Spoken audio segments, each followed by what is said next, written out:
এক গভীর জঙ্গলে থাকত লালচে রঙের একটি ছোট শিয়াল। তার নাম ছিল রানা। রানা খুব বুদ্ধিমান ছিল, কিন্তু তার জীবনটা মোটেও সহজ ছিল না। একদিন ভয়ঙ্কর খরা শুরু হল।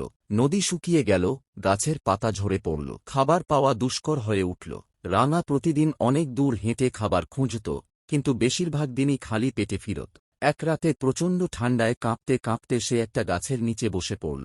চারপাশে কেউ নেই, না বন্ধু, না পরিবার। সে আকাশের দিকে তাকিয়ে ভাবল, আমি কি সবসময়ই এভাবে একা থাকব?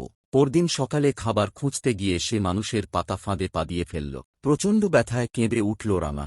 অনেক চেষ্টা করে নিজেকে ছাড়াল, কিন্তু তার পা আহত হল। তবু সে হাল ছাড়ল না।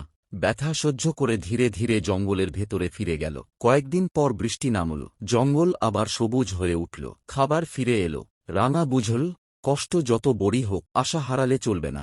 আজও রানা জঙ্গলে ঘুরে বেড়ায়।